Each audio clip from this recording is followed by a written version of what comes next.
Hi, everyone. Welcome to another episode with Anthony Sarandrea here. Today, I've got a really special guest for you, Dr. Rick Eigenbrod. He's an author of a book called What Happens When You Get What You Want, which is a very interesting, funny topic. I was turned on to Rick's work, Dr. Rick, after my company was acquired last year in April. And I went through a lot of, and I don't expect anyone to feel sorry for me, which is some things we'll talk about here, but a lot of psychological, emotion, life changes that I don't think anyone could, really told me about or could have prepared me for. And again, quality problems, so no complaints here. But just like anything, you need a coach to navigate this through. And Rick's book was very much a big part of that and piece of that for myself. So with that, Rick, welcome. Thank you so much for making time, Doc. A pleasure. Thank you. Doc, I wanted to start off by, if someone hasn't, our audience are a lot of small, medium-sized business owners, lot of entrepreneurs in the making that will be in the future.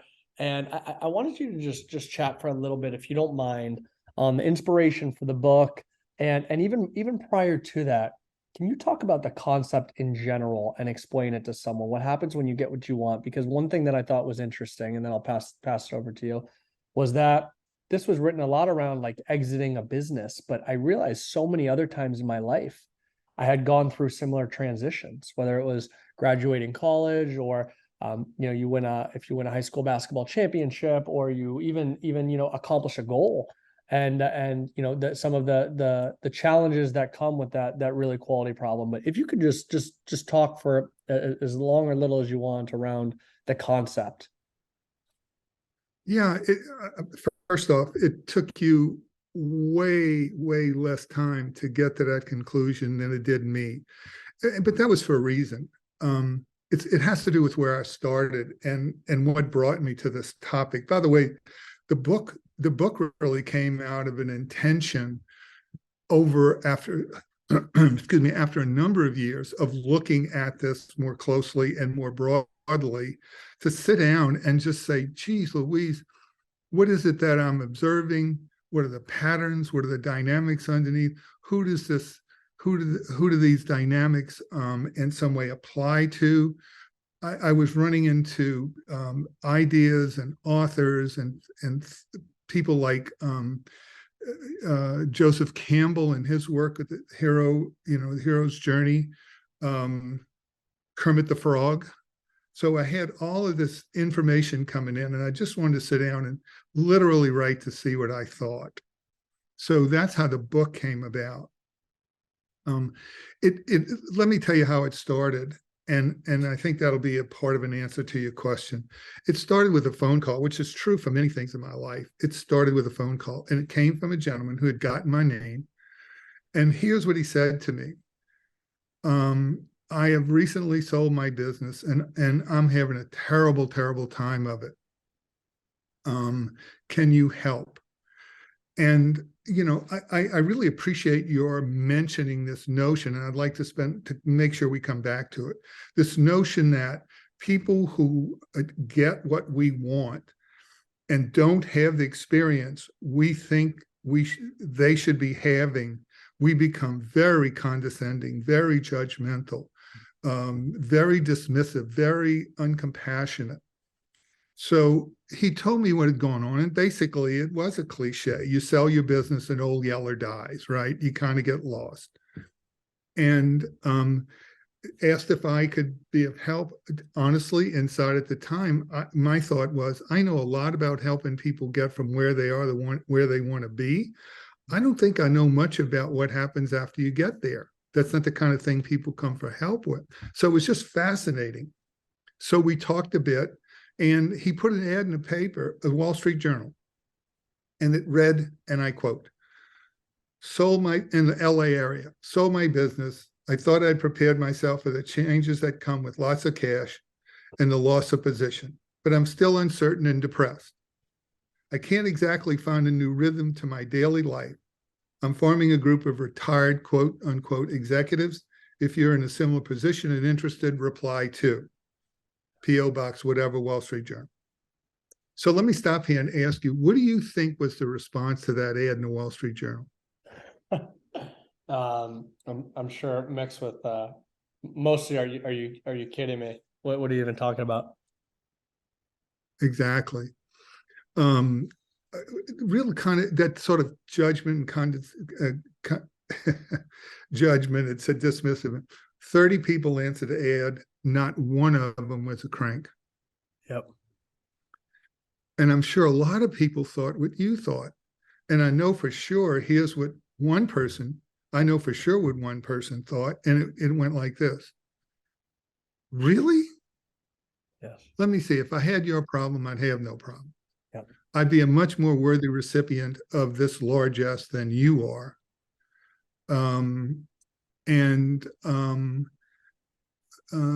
What do you got? Like the Marin County Blues, Marin County being a very wealthy county here in the Bay Area. Yep. I know for sure people thought that, because you know who it was that thought that? Me. Yeah. And it was like, and it took a while, Anthony, for me to be aware of that. And I was also find at some level, I was pissed off at him. Yes. And over the months, I had a chance to kind of reflect on myself and that reaction, and the genesis, if you will, the wellspring of the pissed offness and everything that came after it, that I had essentially laid on a wonderful man. He's a terrific guy. He didn't do anything wrong. What he did wrong is he dissed my myth. That is, I have a fantasy about what's going to happen when I get my slice of the pie. And here's a guy that had not just a pie, it was like a Costco size pie. And this is what you get. It was deeply unsettling. So he invited a dozen of these people out of the 30 that responded to his house, invited me to come down as if I was an expert. And you wouldn't believe what you heard around the table. And it was variants of the theme. I mean, things like, I try and get one thing on my calendar each day and I can kill the time on either side. The weekends are special for everybody else. For me, they're just another day. I try to tell my friends what I was going through, and they said, let me see, is your problem you don't know whether to spend your time in your place in Palm Springs or Palm Beach? Is this it? And my all-time favorite is, I've turned into a Velcro husband. And somebody at the table said, what do you mean a Velcro husband? He said, they said, well, you mean it sounds like this? And they said, no, it sounds like this. Hi, honey, going to Safeway. Can I come? Yep. And I sat there and I was gobsmacked, puzzled. And therein began the journey. I was determined. At one level, I was hearing all these cliches. Sold your company, right? Oh, yell or die, don't know what to do with yourself. But the question was why? And so I decided I wanted to really look into this. And I do have a bit of an academic background. So I decided to go do some research, put the word out to people and said, anybody I knew, if you know somebody who's willing to talk to me about this issue of success and their success, here's and its aftermath, here's my offer. You tell me about your experience and I will tell you everything I learned up until that time. So I was amazed at what the people I had access to. Had you been with me, you would have been in these places hearing these things. A man who had sold 50 automotive repair, or what do you call it, maintenance company shops, who was now sitting with me in the faculty club of a prestigious Eastern university where he was head of creative writing. And he says to me, Rick, Hemingway was right. It takes more courage to face the blank sheet of paper than it does the bull in the ring. And then I go up to Cape Cod, where I sit in this gentleman's vacation home. And I say, what's it like for you to be successful? And he said, well, I always wanted to be a business mogul, and now I am one. I said, wow, what is that like? And he looks out over the water and says, I feel like one of those sharks out there. Now, think for a second what your reaction would be. Got it? Now I'm going to tell you mine. Mine was, whoa, how cool is that? Apex predator. And then he says next, I'm like that shark. I'll just have to keep swimming or I'll die. And so there were these kinds of experiences. The guy oh, is that me? I think it might be No. talk. It's all good. We can, don't worry about it. Somehow it didn't show up. My apologies. Thought No, I had everything off. we're fine. No problem. Let's let the music stop. Hang on, I can take care of this. Bam. The young guy who said, I sold my company and I came home one day to our new place on the top of Russian Hill with bridge views in San Francisco. And my wife was sitting on the floor crying. She was surrounded by all of these instruction booklets for all the new appliances in the kitchen, crying. And I said, honey, what's the matter? And she says, I thought when we were rich, we wouldn't have any problems. So that kind of pattern, Yeah, those kind of experiences started to take on a kind of sameness and went way beyond.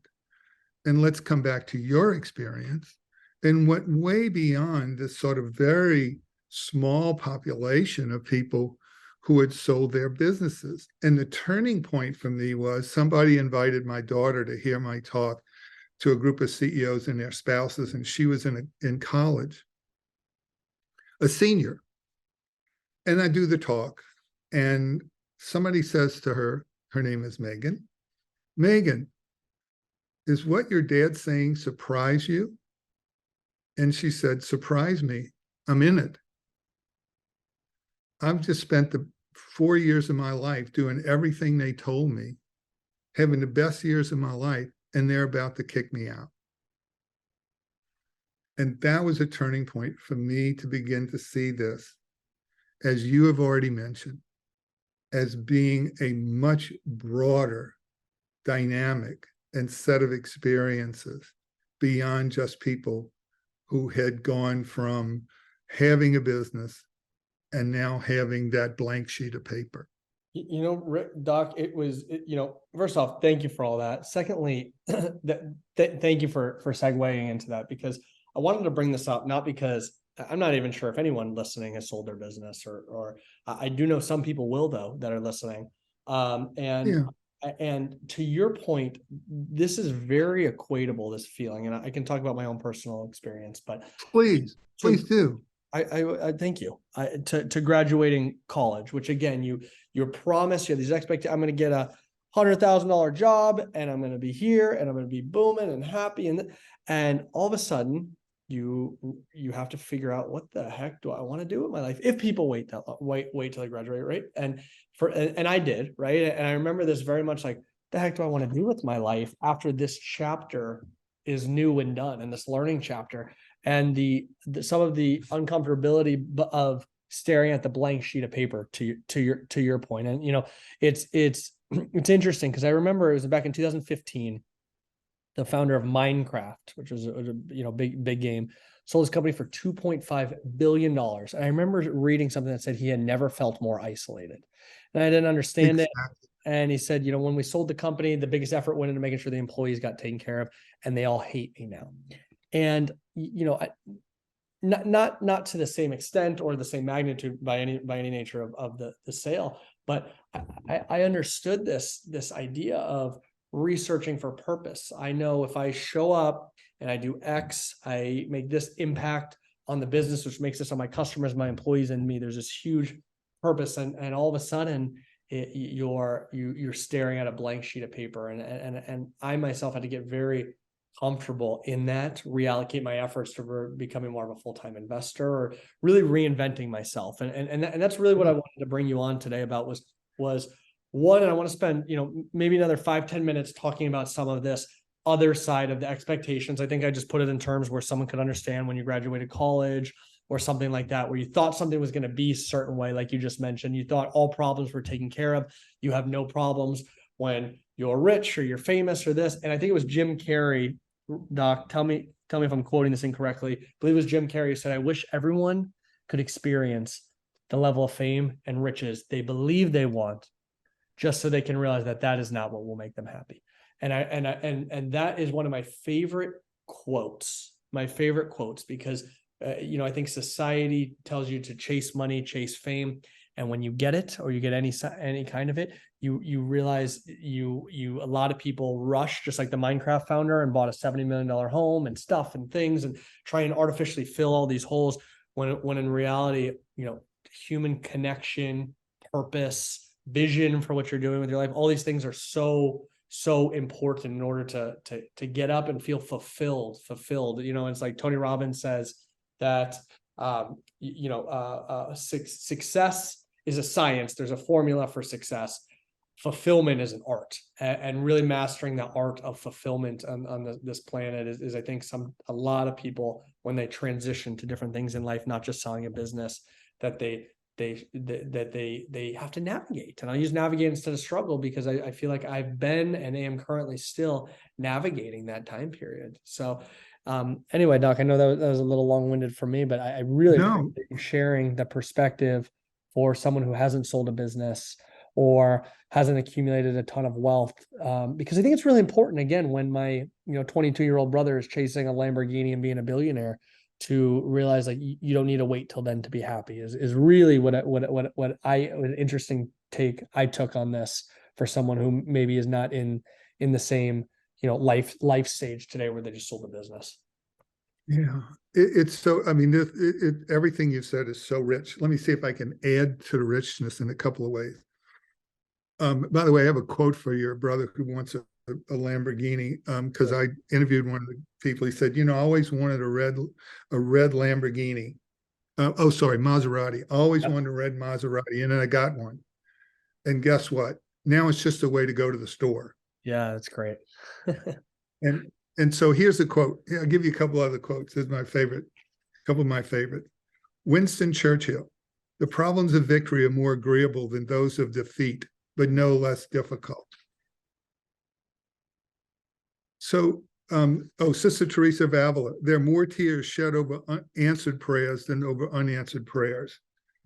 And I think about tears shed. Alexander the Great shedding tears because there's no more worlds to conquer. And the more you think about this in our own lives, and looking outside, Anne Hathaway talking about when she got the Academy Award, the apex of her career, said, "I was supposed to be happy and I wasn't, and not being happy and supposed to be made me even more miserable." Yep. Think about Olympic athletes. Think about these young women we've been hearing about. Naomi Osaka, the tennis player, the young woman who was the Olympic athlete, et cetera. The troubles that the swimmer had with depression and still does. So what's going on? By the way, when I got my PhD, there's a thing called oral defense of your dissertation. You walk in and they grill you and they could blow up your dissertation. On the way out, my dissertation chairman puts his hand out and says, "Congratulations, Dr. Eigenbrod." And literally with a step, I cross a threshold from being a student to being Dr. Eigenbrod. I walked 500 miles to Santiago. Couldn't wait to get there. The last step takes me into the front of the church. The next step takes me off of what had been my life for 5 weeks. Yes. So let's talk about what's going on, so we can at least have a sense of why this phenomena happens. Okay. So, and that's part of what, when I sat down to write the book, I had a chance to go back and say, what's the commonality here? What's the similarity? What is it that's going on that takes these forms for different people at different times and different circumstances? And here's what I think happens. When you lose the striving structures, you also lose the source of meaning and identity. When you lose the structures, the striving structures, meaning you lose the striving structures when you get what you want, you achieve the goal, you accomplish what you set out to, you got from there to here. You lose the source of meaning and identity. So let me use, and you can use yourself. I'm going to use myself on the Camino. I was one of a bazillion people who walked the Camino Santiago de Compostela. And I mentioned that moment when you stand in front of the cathedral. Not only had you walked for 5 weeks or more, you had been thinking about this, God knows how long. I take a step, the last step, I'm a peregrino. I'm a pilgrim. That structure gives me meaning. I'm on my way to Santiago. Purpose, I'm on the way to Santiago. An identity, I am a peregrino. That next step, I'm no longer on the way to Santiago. I no longer have that purpose. I no longer have the structure of every day getting up, putting my backpack together, and walking. And I'm no longer a peregrino. And so that fundamental underlying dynamic, I think, is what we find in all of the examples we could come up with. The only difference that I can see is its scope and scale. My one-liner for that is, the bigger the goal, the bigger the hole. Yeah, that's a great line and great story. I mean, what's interesting to me is like, and everyone listening, this is not meant to be depressing. I think what it's meant to say, in my opinion, or what I took out of the book for myself, was you will not be happy when you get rich. You will not be happy when you reach at the end of the 500-mile journey. You will not. That's the bad news. The good news is you can be happy today. It's about, when you're here, it's about the journey, not the destination, right? And then for me, when I do hit those milestones, when you did hit those 500 miles, and maybe you'll agree with me, there's a Tony Robbins line I think about every day, and it says there's always another level. And I think that's the beauty of life and growth. And it's like, I will always be happy and never satisfied, meaning I can always raise the bar. There's always something more and another level to get to. There's always a bigger business. There's always this. Now, you could get lost in that if you spend too much time in that. But on the inverse, it takes this kind of this false promise of when you get to the destination, you're going to be happy. And then you reach, and we've all got experiences similar to what Dr. Rick just shared for us, where you reach the end of the 500 miles and you say, okay, now what? We've all got that version of that. So we had the promise that when you get there, life's going to be blissful, and you got there and you said it's not. So then what is this all about? And for me, what I've made the meaning it was enjoying every step of the process. It was enjoying the journey there just as much as when I got there. And when I got there, I got to enjoy the short period of time of basking in the glory. And then I got to enjoy reinventing myself and getting addicted to that reinventing and finding that next level. And there's always another level that continuously rings with me. So for someone in that transition period, you just finished the 500-mile walk, the 5-week walk. This is an exciting time to reinvent yourself and recreate those identities. I think, Doc, you just spoke so highly of. You get to recreate that identity of yourself, which I think is a beautiful rebirth. It's like a caterpillar becoming a butterfly. And if you're on the path there, realize that this is the good stuff. This is the exciting, rich portion of it while you're on the path there, because you do have that identity, that purpose, that vision all locked in. This is the time to really enjoy it. It's not when you get there you will. So it's for me, it's a call to say, today my 14-hour day today. What a freaking awesome gift and blessing it is to work 14 hours today. That is freaking phenomenal, because I know one day I won't be working 14 hours. I'll hit my destination. And then I also know just as quickly that I'll reinvent myself again and again and again. So, Doc, that was thank you for sharing that 500-mile journey, because I think it's a lot more approachable than talking about people who just sold their business, even though that's how I got turned on to your book. And that's how, a lesson a lot of people will take away as they think about other milestones they have on their way. Yeah, let me give you a concept I think really fits here. There's a concept called the focusing illusion. And by the way, I mentioned Kermit. If I was going to, I mean, one of the things that I recommend and when I work with people is go listen to Kermit the Frog sing the Rainbow Connection. Really listen. Really listen. Why are there so many songs about rainbows and what's on the other side? Rainbows are visions and only illusions, and rainbows have nothing to hide. Somebody made it up and somebody believed it. Look what it's done so far. There's a concept called the focusing illusion. Essentially, it's a story, a fable that we tell ourselves, and a picture of a desired and desirable future. It can take many forms. A vision. That vision tends to be attractive for two reasons. The first one is what it has in it. And then I'll have a red Lamborghini. And then what really makes it attractive is what it leaves out. You're not thinking about maintenance. You're not thinking about the cost of insurance. You're not thinking about it getting stolen. You're not thinking about any of that.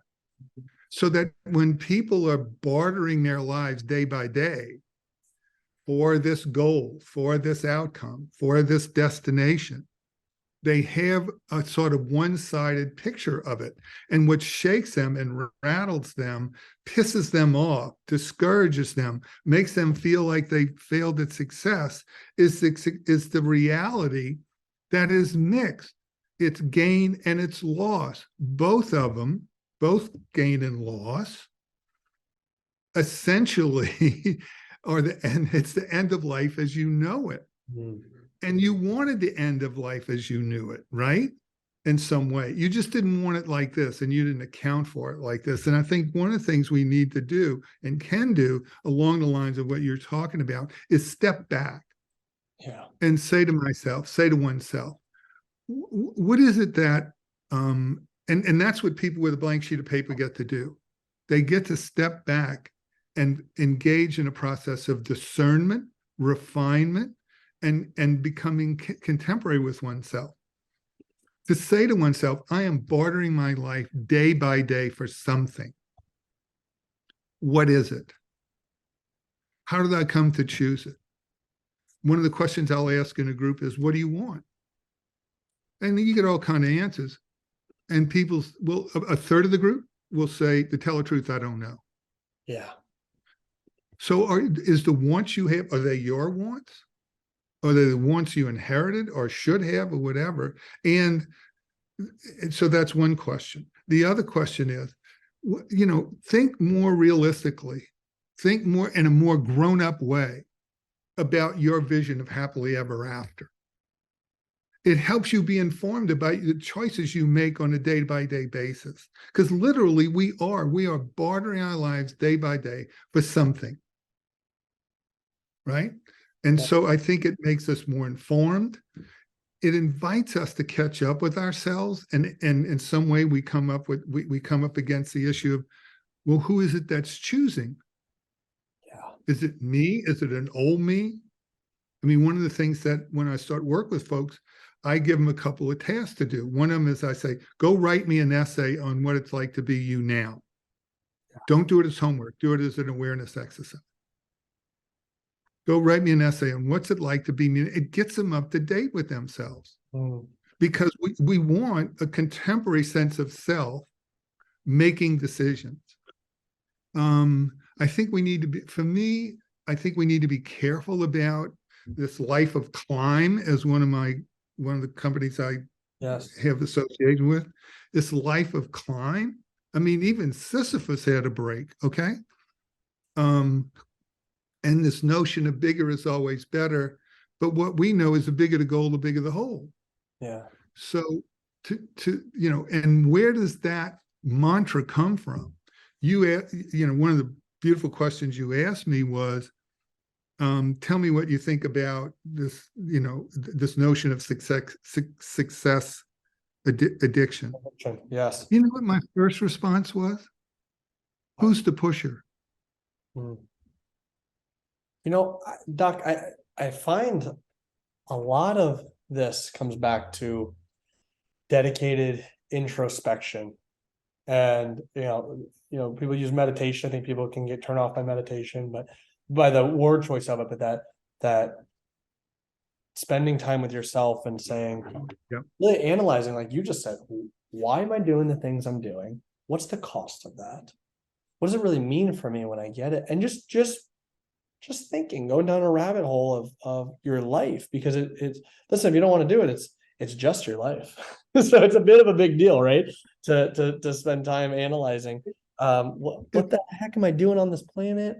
Why do I want to do or doing the things I'm doing? And so it's very interesting, just the commonalities around individuals like yourself, whether they're talking about, we get to interview Dr. Anna Lambuka from Dopamine Nation, head of addiction at Stanford, right? And you go to all these smart, really good people, even funny enough, even Gary Vee, who moves 100 miles an hour, a million miles a minute, like a lot of his advice came back to spending time being deliberate with your life. And I think one thing your book hits on and your practice hit on is dead on, is it's not a fun, sexy topic, but it really brings to light, I think, for two sides. For someone who is in that place in their life, whether it's just selling their business or walking 500 miles or graduating college, it's saying, hey, this is normal, right? It's like when I had my first anxiety or panic attack, I thought I was nuts and going crazy and had a problem. Life as I knew it was over with. Like all it took was someone to say, hey, this is normal and we can get through this, and you will get through it, and others have through it, right? So it normalizes it for me. It helped normalize it and said, ooh, okay, I'm not the only one that feels a little lost. That feels good. And on the other side, people that are trading, taking for granted the journey, and or trading, like you said, trading their life for, well, just on the other side of this that's when I'll be happy. When I'm 65 and retired, then I'll be happy. After I work at this company for 10 years, then I'll go work at a company that I really love, or a position I really like, or I'll go do something that makes me feel fulfilled.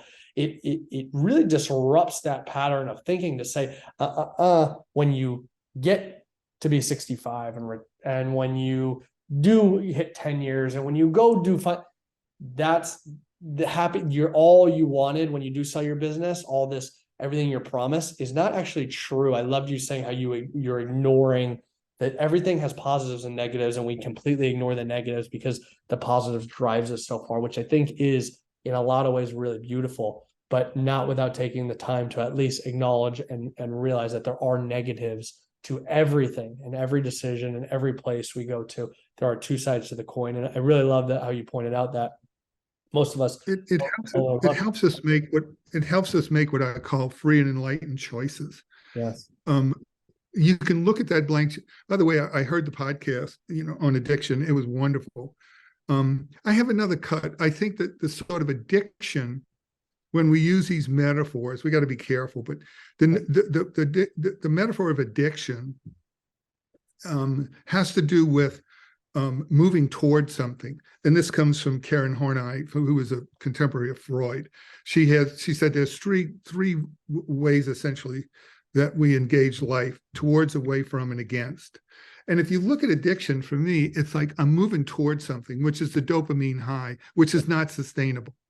So when people say, do it again, and you can get that high back, they're inviting you to get addicted, right? Because it takes more and more of the substance to create the same impact. The other thing I think is, so we're on a treadmill as we move towards something. Yes.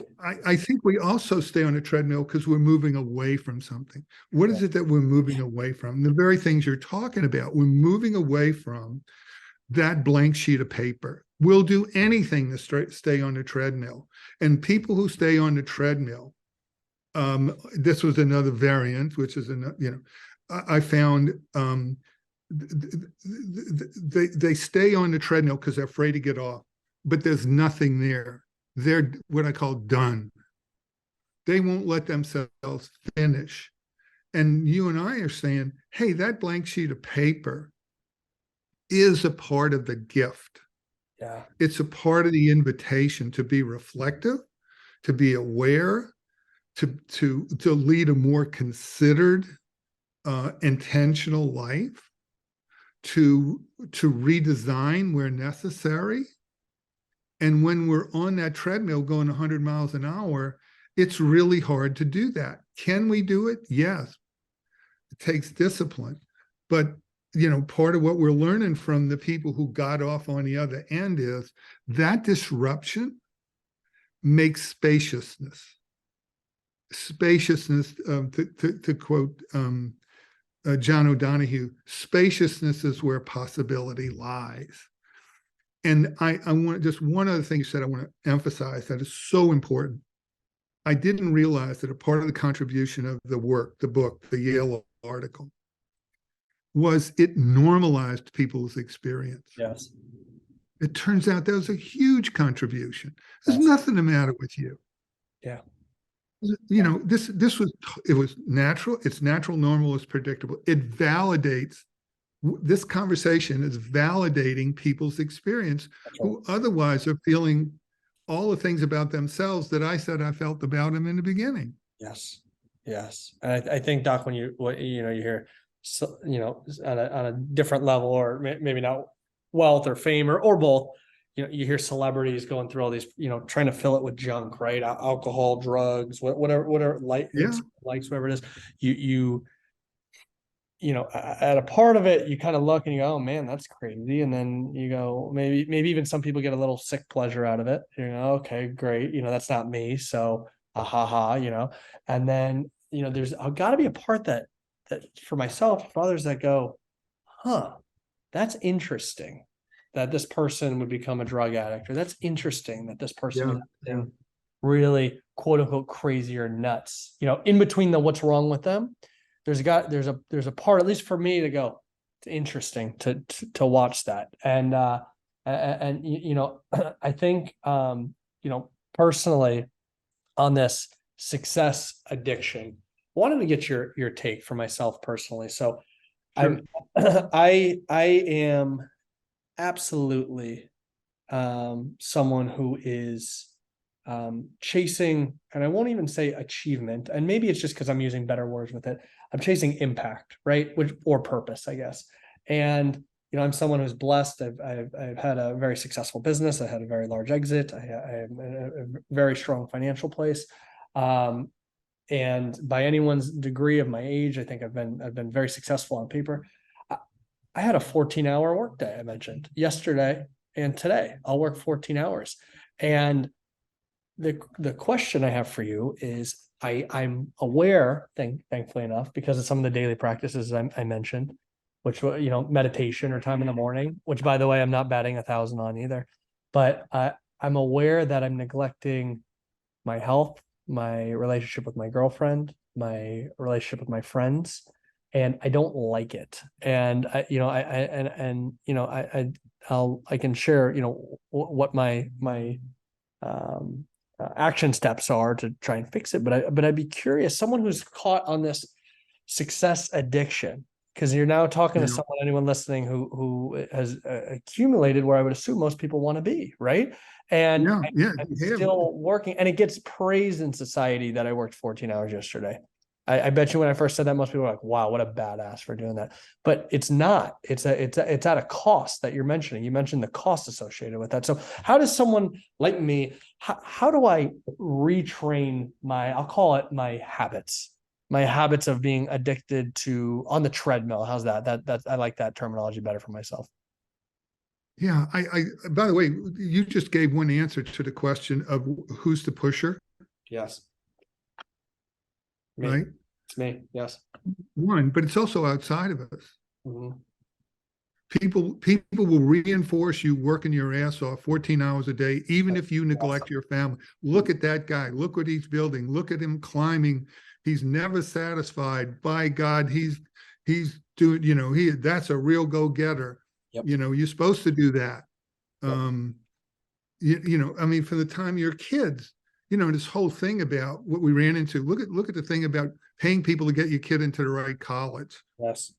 right? There's this narrative, what I call in the United States, and I think it's not just the United States, it's Western. I call it the grand narrative of success. Yeah. It's a large story that we are embedded in, that tells us what life should be lived, what constitutes a meaningful life, and how it should be lived. Yeah. And we grow up steeped in that narrative, and we tell it to our children. And so, do you have kids? I do not know. I have a younger brother, about 10 years younger, that but there are folks like you all over the place, right? correct. Yes. And their kids are watching them going, really? So that's what life's about. Hmm. And when you say how what you feel about your 14-hour days, right? Yes. I mean, my first question is, you heard yourself, right? Yes. And The so neglect. the question is, sorry? You're referring to the neglect I mentioned, that I'm the people. Yeah, you told me a lot about things you're doing that you don't want to do, and Yes. at some level, don't serve you. Yes. So the question is, what's the driving force? Is it something you're moving towards or away from? Mm. Because because you are bartering your life day by day for that thing. How clear are you about what that is what I would say. How clear are you about that? And what do you believe is going to happen when you get there? And I think your natural inclination to want to step back and be reflective and ask really good questions is your insurance. And here's the thing. If I said to you, okay, it's all gone. Yeah. You can't go into the office tomorrow. What's your natural instinct about what you would go do? Don't think. Yeah, I mean, my first thought is the fear that I lose the drive that will push me to go change the world and do more. So it's fear that I won't be able to refine that drive is the fear, is my excuse for keeping the fire alive. Is it because you use almost interchangeably the notion of drive and impact? Yes. I know lots of people who are not. It's the difference between drive and driven. I can put you in touch with lots of folks that I've worked with who are having enormous impact in the world, but they're not driven. Hmm. So if you say, I want to have an impact, right? That's one thing. If you say, I'm not in charge of my own, in this case, schedule or effort or whatever, that's a different story. Yes. So for you, it sounds like the inclination to have impact is somehow connected with this modus operandi. Yes. And they're not the same. They don't have to be connected. Yeah. But I don't know whether it's, in some way you may be saying to yourself, and certainly I can get it, you missed the juice. Yes. You just missed the juice. And we're terribly uncomfortable if we're not up and going and moving, and et cetera, et cetera. And again, it comes back to, are you moving towards something or away from something? I mean, one of the things on a Camino, and if you got to go walk 500 miles, fine, that I experienced is what it feels like to really be present. Yeah. What simplicity feels like. Those kind of experiences. And so, part of it is, I think when we hear ourselves describing ourselves in those ways, it really is an invitation to do what your natural inclination is to step back and be reflective. And in some way, for the men and women who sold their businesses, they are forced to do that. Yep. Yes. They're forced to be reflective. See, I got a interesting scenario where business sold and I'm still employed by the business. So I have not experienced that emptiness. and it depends on, do you see that blank sheet of paper, that spaciousness as a curse? Is it the price of the prize? Mm. Explain that more, Doc, if you don't mind. The spaciousness that comes, like if you walked away, if I said, no, you can't go to the office tomorrow, Yes. what would your reaction be? Yeah, well, health, I guess first I'd go work out is what I would do if you ask me what I would do. But yeah, the reaction would be I've got to fill, like you said, I'm gonna go learn, I'm gonna go read, I'm gonna go do something, I'm gonna educate myself, I'm gonna do. You're going to go do. Yes. Exactly. So, by the way, I see this. This is not unusual. People sell a business and they keep an office there. Yes. And like the people working there go, "Will you just go away and let us grow up?" It's great. And so you can feel the discomfort that comes when you allow yourself to have a bit of spaciousness. Yes. And to get the challenge is to get on the other side of that discomfort. Yes. To allow what might want to be there in discovery, exploration, curiosity, inspiration to come. In some way, I think when we get that kind of feeling of I got to keep going, I got to keep going, we have these rationalizations for it, but the truth is the real answer is I'd be so bloody uncomfortable I could hardly stand it. Yes. Yes. What is it? Who was it that said all of man's problems are a root from man's inability to sit still in a room by himself? And I think that might have been Confucius. I can't remember who said that. Yeah, but I mean, it's sort of true. So the folks that, the folks that I work with, I mean, you get these wonderful little vignettes. Somebody said, yeah, I've been going for 2 years and blah, blah, blah. And I finally sold the company and I'm out. And, I said, well, wow, how tired are you? He said, I'm pretty tired after 2 years. I said, so have you rested? He said, oh yeah. I said, well, how long have you rested? He said, 2 weeks. Yep. Yeah. And here's the secret. Here's the thing that I think I learned.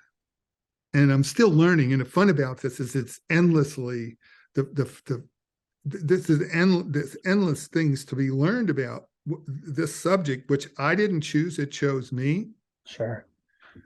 Here's one of the things I learned, that restlessness, people think that's a sign that they're ready. And the truth is, according to me, restlessness comes on the other side of readiness, not before. Does that make sense? No, will you say that again, please? I will. Restlessness, they start to rest and they get restless. Yes. It's not the same as readiness. So you're saying if you're experiencing restlessness, you're still you're not on the other side. Is that fair to say? Yeah, you're not quite on the other side. It's not a readiness for something. It's that. I'm so sorry. Oh, Doc. It is me. It is me. Well, here we go. You started with a technology apology. There we go. Don't worry at all. We're even.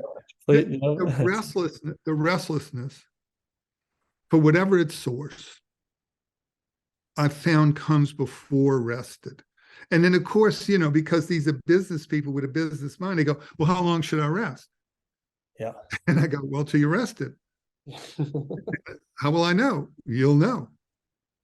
And so the notion of that restlessness, yeah, as a goad to more. One of my one-liners is if you don't know what to want, you can always want more. That's awesome, Doc. I love and then we'll go ahead, please. Yeah, if you don't know what to want, you can always want more. It's a default, and the pushers will encourage you to want more. Yes. Yes. Right. And so that kind of restlessness, which we've all experienced at some point, I really think that it's like detox, if you will. I don't want to, I don't want to get too ground down in biochemical metaphors, but on the other, at some point, if you can stand it, then you have a sense of rested and rested and rested. And then you have a sense of, I'm not restless anymore, but I am ready. Yeah. Yeah. Doc, it's first off, thank you for sharing all that. And thank you for myself. Selfishly, it was very, very helpful. And I know everyone listening will hopefully get their own lesson out of it. I found I don't know where I had this thought, but prior to our conversation this morning, I was thinking about it, and I thought, it's funny because if it feels uncomfortable to someone listening that they need to rest more, it's probably because they need to. And if somebody's saying, yeah, I like that rest, it's probably because you need to work. Like it's almost the inverse, right? Like if I've got a friend who's very, lazy and not trying to figure out what they want to do in life and get going and all these things, and they're spending too much time resting.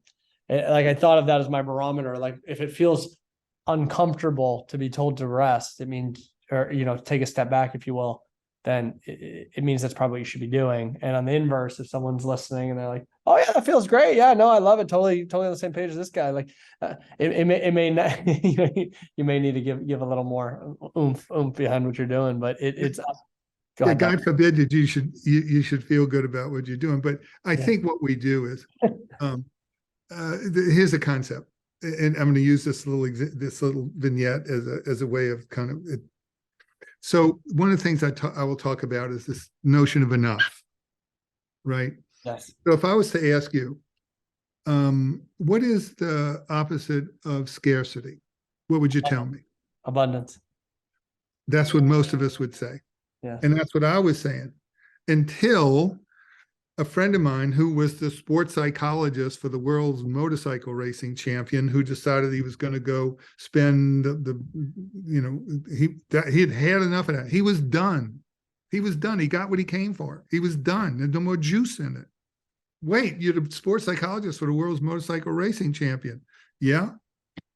It's completion. I did it. There's no juice.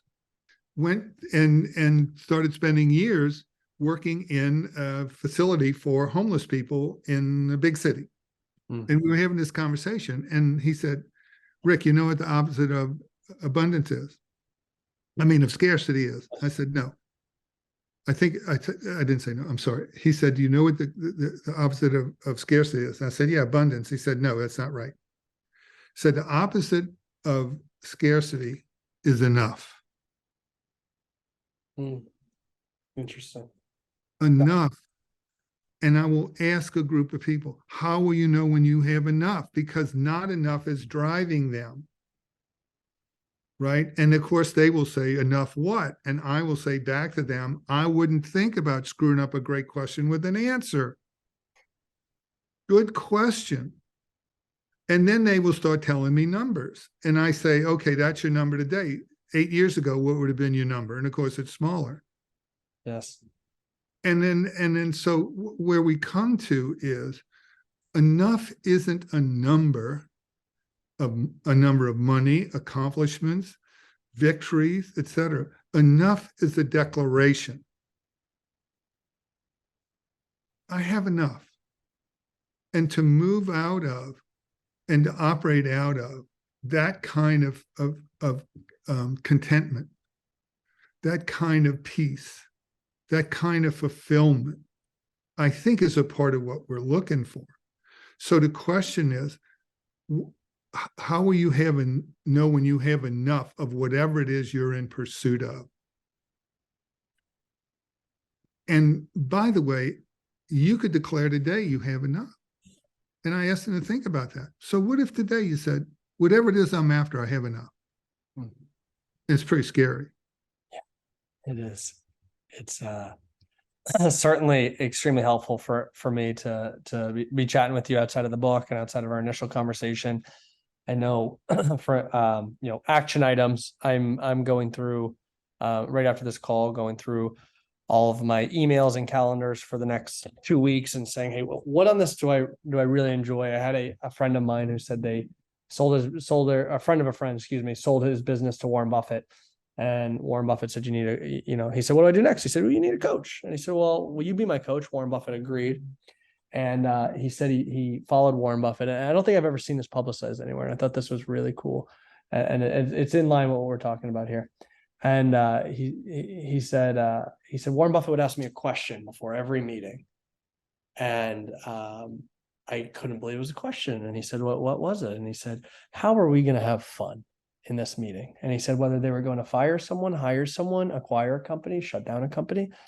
He's asked it every time. He said, how can we have fun in this meeting? And I thought that was a really beautiful outlook of abundance, right? And I'm not saying he doesn't, but it was a really beautiful outlook of, enough.